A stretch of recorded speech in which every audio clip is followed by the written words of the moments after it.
Rap de mina, rap de mina, rap de mina, rap de mina, rap de mina.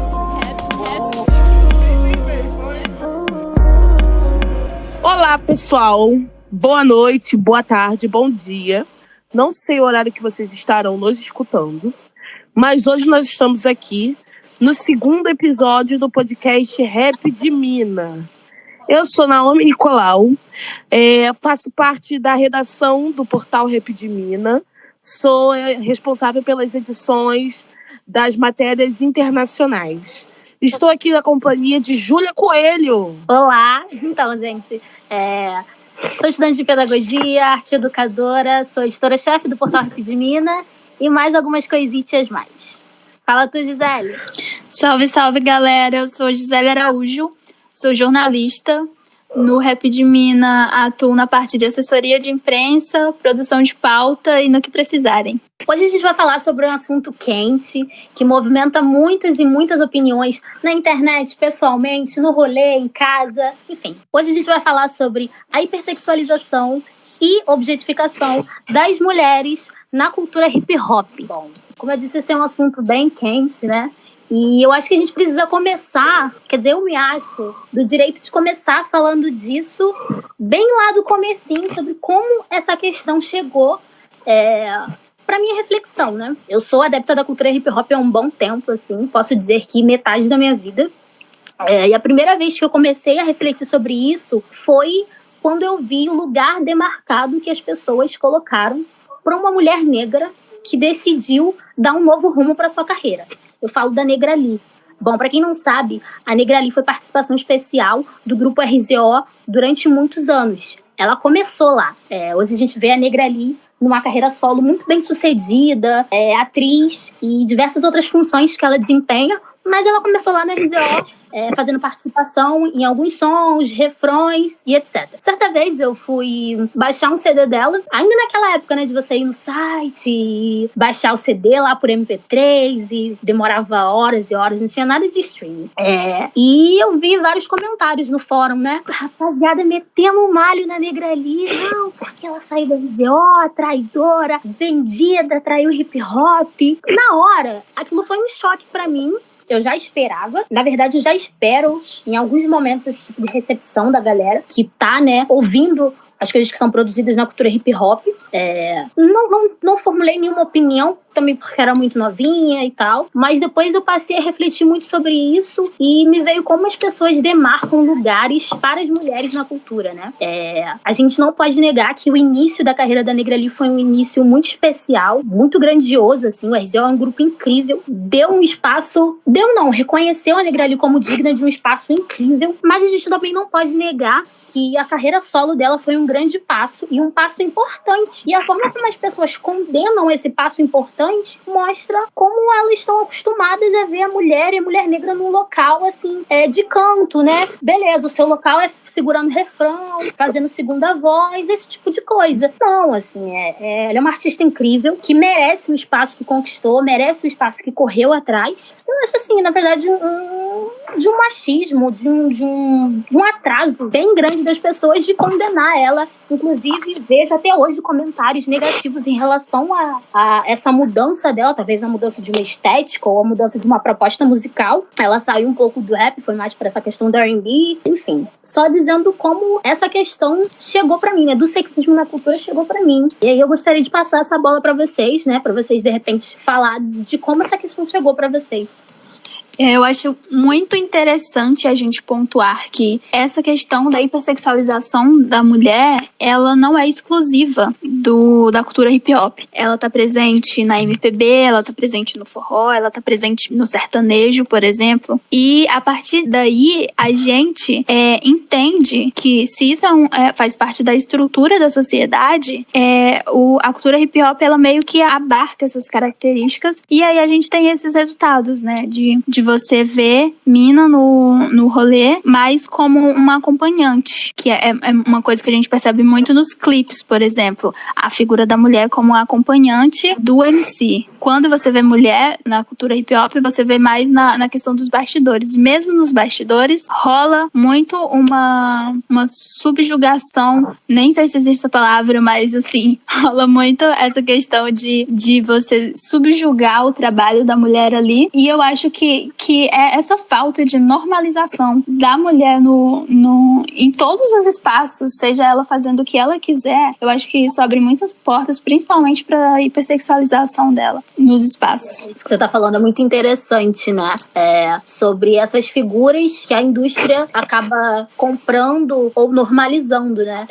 Me veio muito à mente que a indústria acaba normalizando apenas a figura de duas mulheres com duas atitudes diferentes, talvez opostas, dentro da cultura, né? Ou ali a figura da mulher que tá como um adorno pro homem, uma acompanhante, ou a figura daquela que não toca nas questões de gênero, que ignora e que finge que isso não tá acontecendo. Bom, essa minha fala aqui, ela não tem o objetivo de dizer o que a mulher deve fazer ou deixar de fazer, mas eu acho que a gente tocando ou não nesse assunto, a gente é atravessado por ele, né? Sim, então, eu acho fica aí a reflexão, né? Sim, eu acho que um bom exemplo, se você voltar lá atrás, você vai ver, por exemplo, letras feitas pelas mulheres, como Nega Giza, Dina Di, são relatos de experiências pessoais, da vida delas, sobre a vivência delas. E, por exemplo, você tem um rapper que é muito conceituado, por exemplo, o Gabriel Pensador, que uma das músicas dele sobre mulher é aquela Loura Burra, né?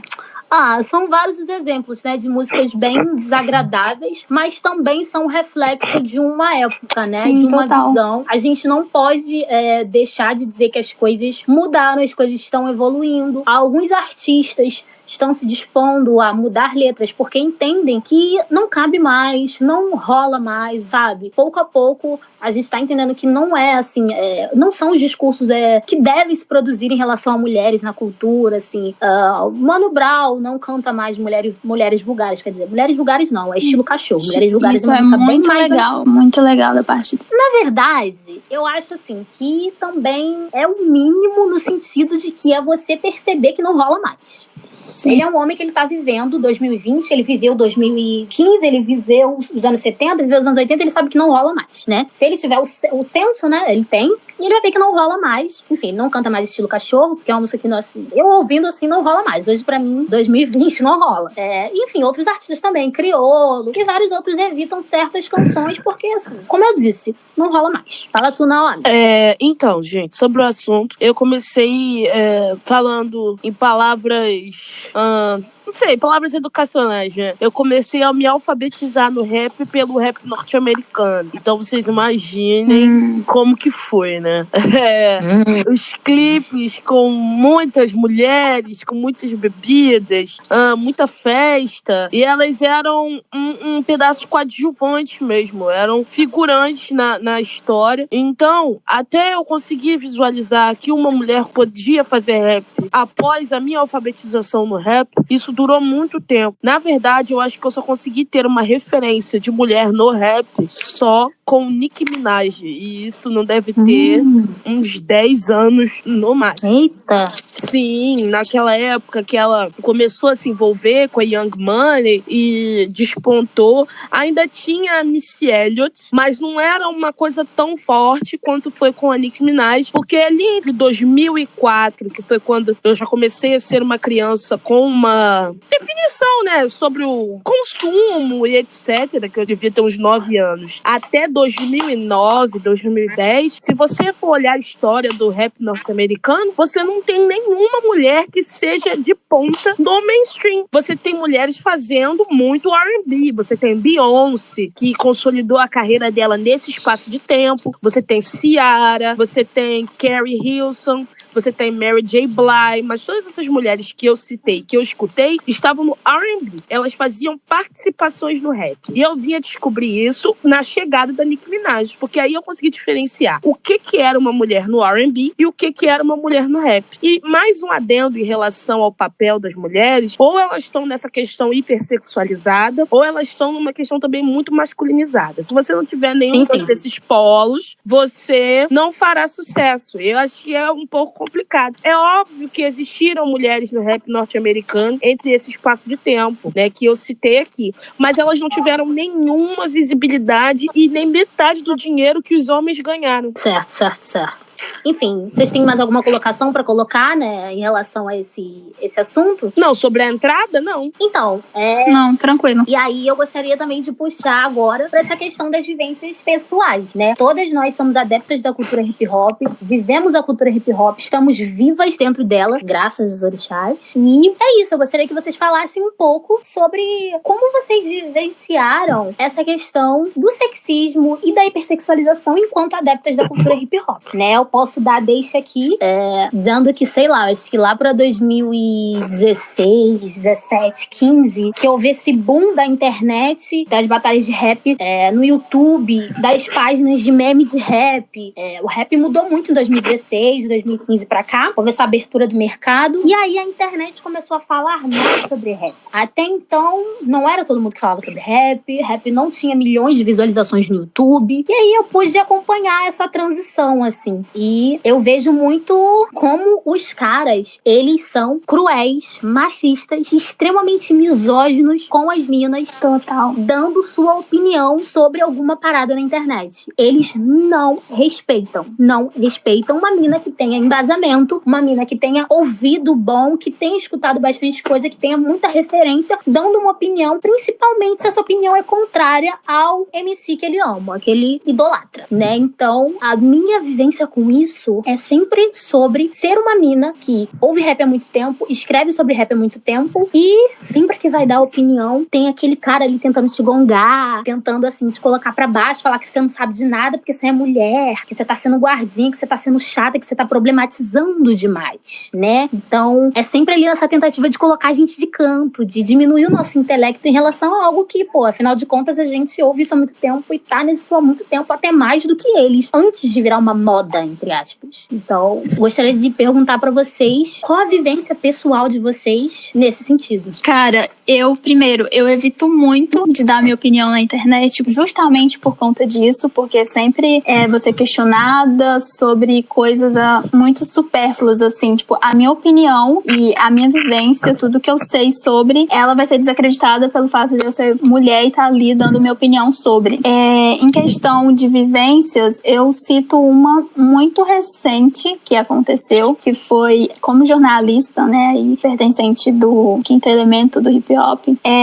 Eu e um grupo de mulheres, a gente foi cobrir um evento aqui no Rio de Janeiro, e quando a gente chegou lá, a gente foi não tratada mal, mas era como se o nosso trabalho ali fosse menor pelo fato da gente ser mina. Um exemplo muito, muito pertinente é que a gente estava em cima do palco, filmando, cobrindo o evento, e aí a gente foi pedido para se retirar de cima do palco, sendo que só nós, mulheres, fomos retiradas de cima do palco, e todos os outros profissionais de comunicação, fotógrafos, se mantiveram lá em cima. E aí o cara, por que ele pediu pra gente se retirar do palco? Porque ele confundiu a gente com as namoradas dos rappers. Nossa, que desagradável. Muito, e isso me deixou com muita raiva e triste ao mesmo tempo, e a gente só tava lá pra cobrir o evento e ir embora. A gente ficou até sem saber o que fazer na hora, a gente conversou, a gente conseguiu, né, fazer a cobertura, mas foi um episódio extremamente, uma situação muito desagradável. Cara, imagino, total. A gente sempre é colocado nesse lugar de não profissional, né? Sim, total. E isso mexe muito, cara. Inclusive, tem uma parada muito engraçada, uma piada interna, né, entre as minas que curtem rap, curtem curtem a cultura hip hop, é essa questão dos caras falarem que a gente cita o hip hop, cita o rap pra chamar a atenção deles. Isso é muito engraçado. É muito, muito engraçado. Isso me lembrou muito uma grafiteira que um dia eu fui entrevistar ela. Ela é de São Gonçalo, me perdoa, mas eu não lembro o nome dela. A gente tava no evento, eu fui entrevistar ela e ela me falou que uma vez ela teve que parar de fazer a arte dela, ela não conseguiu completar o desenho no muro porque o tamanho do short dela tava chamando mais atenção dos caras do que a própria arte. E os comentários que ela tava ouvindo sobre o corpo dela, sobre a roupa dela, foram extremamente desagradáveis e deixou ela muito sem saber o que fazer ali naquela situação, e ela só pegou as tintas dela, o equipamento dela e teve que ir embora. Nossa, são diversas as situações, né, que a gente se depara. Nesse sentido, eu gostaria que a Naomi falasse um pouco da vivência pessoal dela, no sentido que a gente está tratando aqui.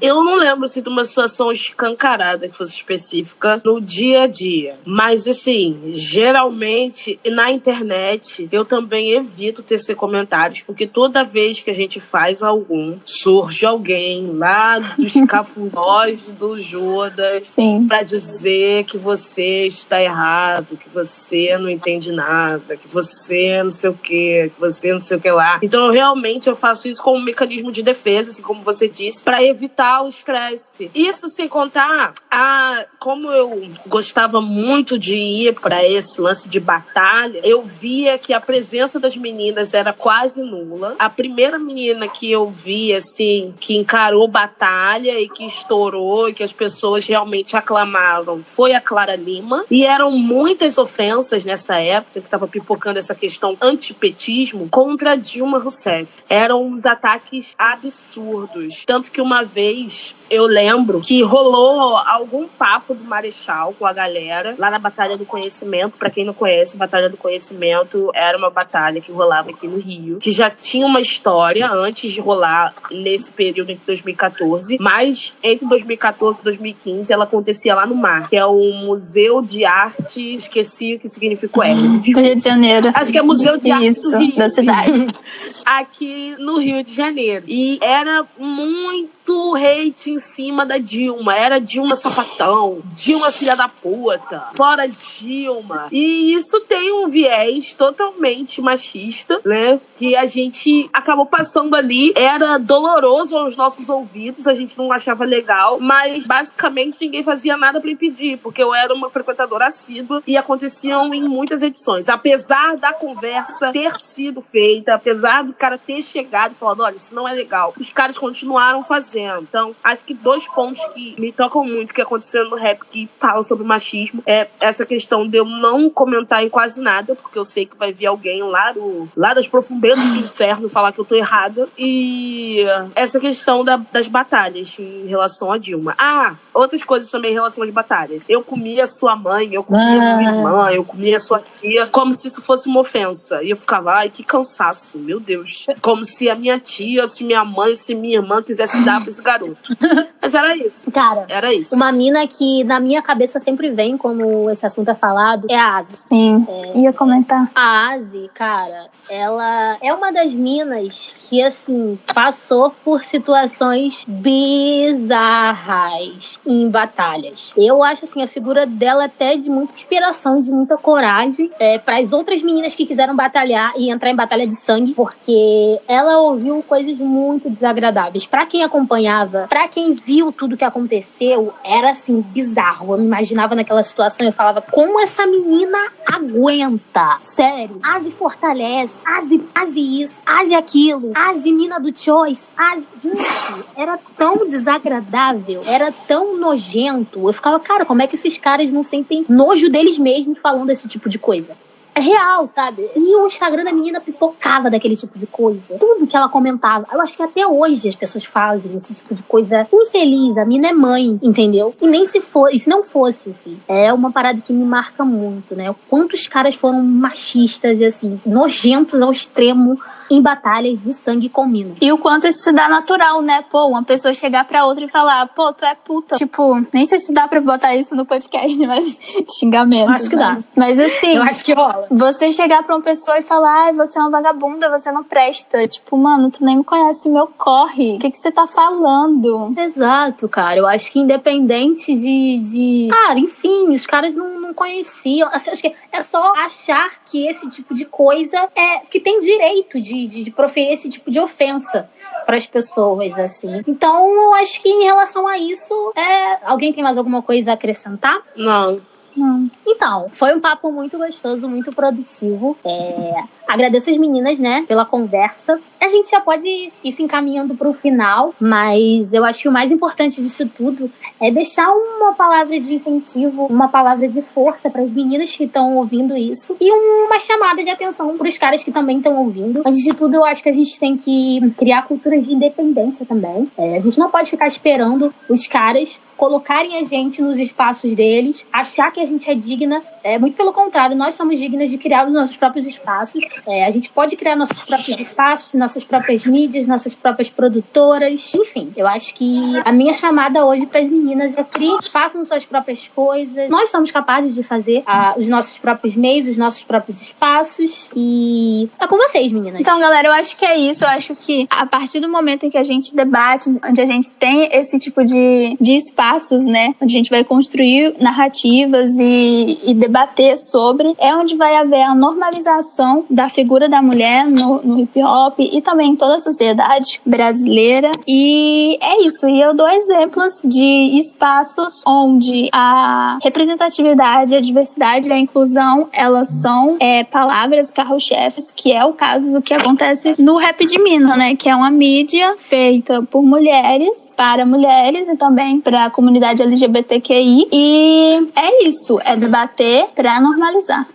Assim, eu acho que o espaço é importante. Acho que já existem outras meninas. Nesses 5 anos pra cá, muita coisa mudou. Já existem muitas meninas fazendo acontecer. Hoje a gente tem Cristal, Ebony, Mac Julia, lá em BH, a Isa Sabino, Clara Lima, que as meninas do Fenda naquela época. Pois é. Então, tem muita gente boa fazendo acontecer. E eu espero que as coisas tendam a crescer e melhorar mais e mais, pra que a gente continue debatendo, mas também falando menos sobre isso. Então, gente, estamos encerrando mais um episódio do podcast Rap de Mina.